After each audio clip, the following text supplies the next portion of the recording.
Hello listeners, hello video viewers, welcome to English with Alex channel. The topic number 23 is dairy products.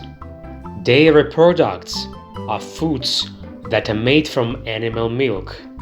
Usually, they're made from the milk of cows and goats, but they can be made from the milk of other animals as well. Butter, milk, cheese, condensed milk,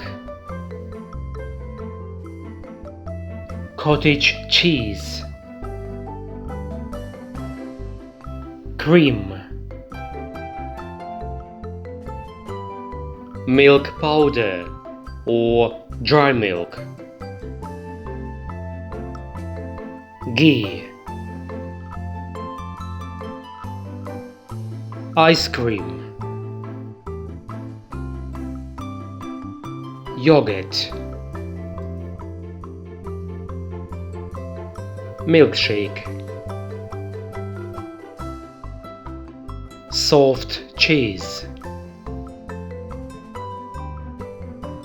sour cream,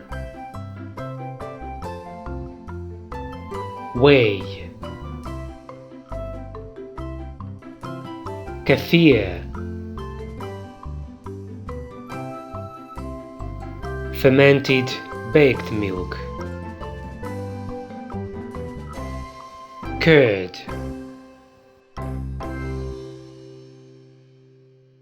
hot chocolate,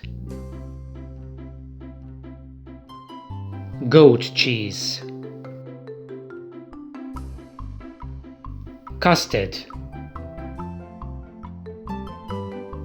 Thank you for watching, bye for now, and see you next lesson.